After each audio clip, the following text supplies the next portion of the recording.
I find this section pretty hilarious. It looks like a generic statement written by someone with barely any knowledge of the game.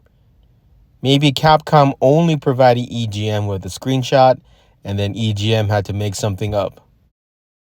Anyway, if you've played any of the Marvel vs. Capcom series of games, you've probably seen a mysterious looking guy wearing purple clothes with a red scarf around his neck. That guy is Strider Hiro, a ninja from the late 20th century Capcom video game series, Strider.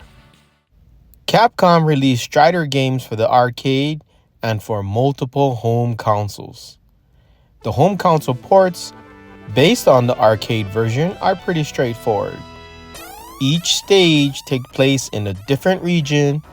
You start on the left side of the stage, and then you travel to the right side. Sometimes you go up, sometimes you go down, sometimes you go around and around.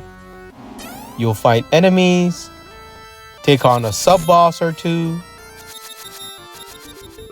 and then eventually encounter that stage's boss. After defeating that boss, you move on to the next stage.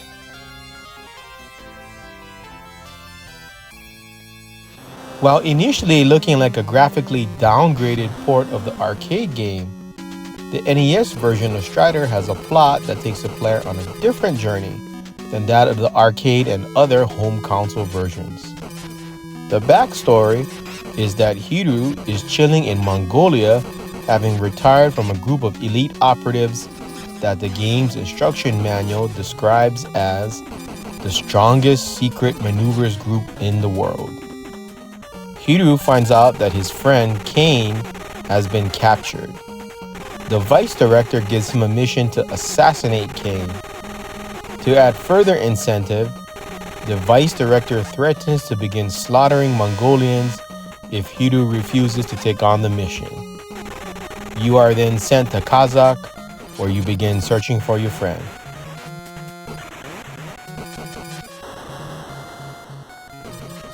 The NES version tells its plot through the use of dialogue and computer files.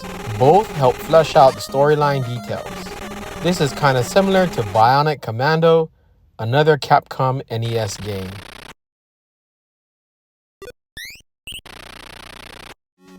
Other than the plot, the NES version of Strider differs in that the game is designed in a Metroidvania fashion where you gradually level up and gain access to new items, equipment, and abilities, such as obtaining boots that let you walk on water. As you can probably guess, the new items, equipment, and abilities will grant you access to sections of the game which you couldn't access prior. This means you'll be backtracking by visiting the same regions again. While growing up, I never got to play the arcade version of Strider. I only knew of one arcade that had it, and there was always a huge crowd of people surrounding the game.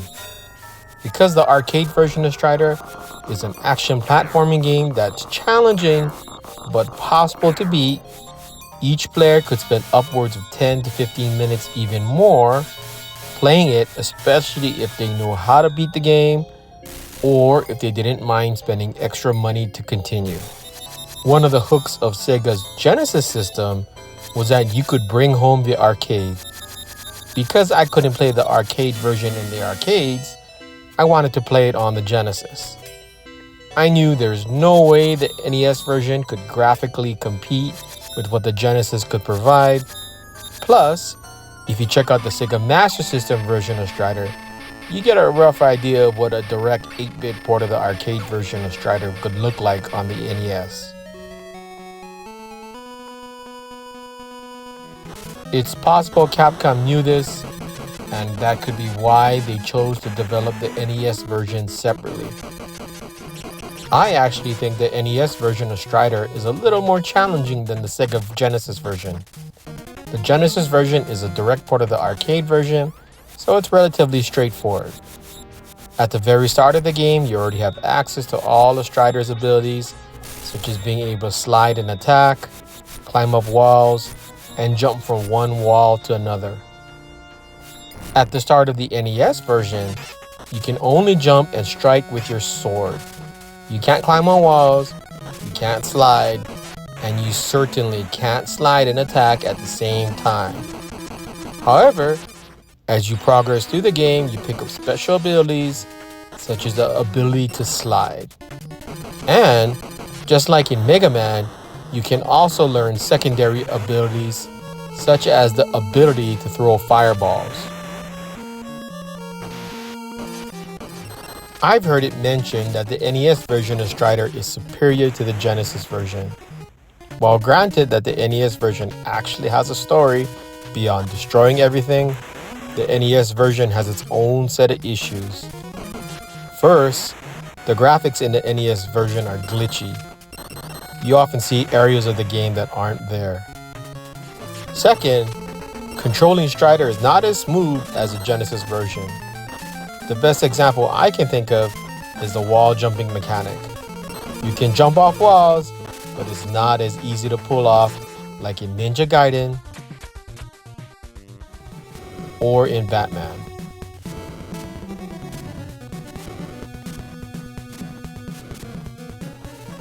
Ask anyone who's tried to wall jump in the NES Strider. They'll either tell you that it takes practice or that they could never get it to work.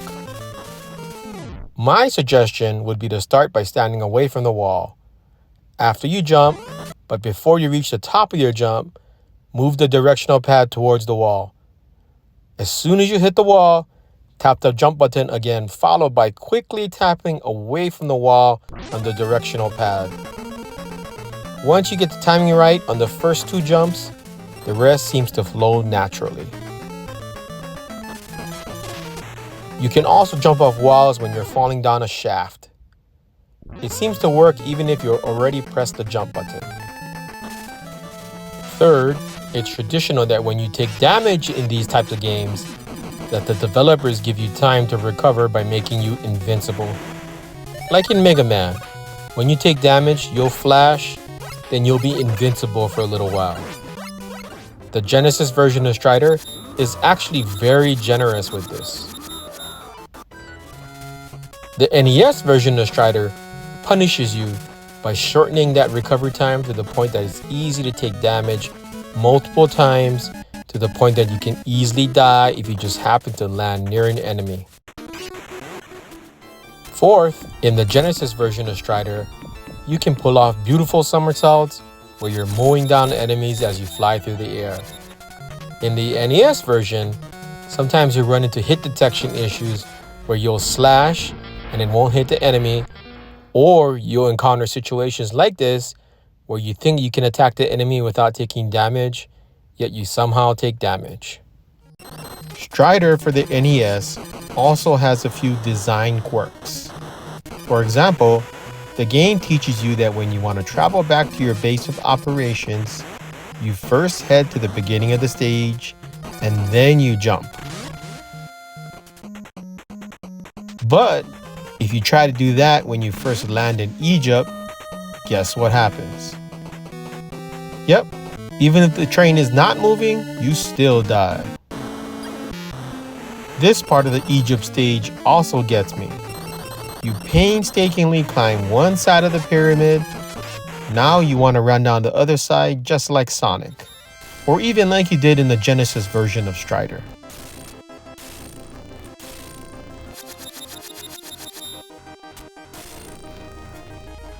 But you can't do that because there are enemies in the way. Despite all of this, Strider for the NES is a fun game once you get used to the controls. The game has a password system that allows you to continue where you left off. I also like how the game provides a short recap of where you're at and suggestions on what you need to do the next time you continue. Kind of reminds me of being a little kid and it's late at night. Your parents are telling you to shut off your Nintendo and get to bed so you can get up for school tomorrow. You hit the password option and you're excited for what the next step in the game is that you're going to get to play tomorrow. You're going to fall asleep thinking about the game. When you wake up, you're going to be thinking about the game.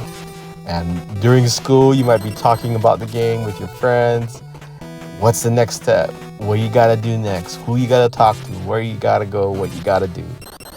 That's the fun of gaming.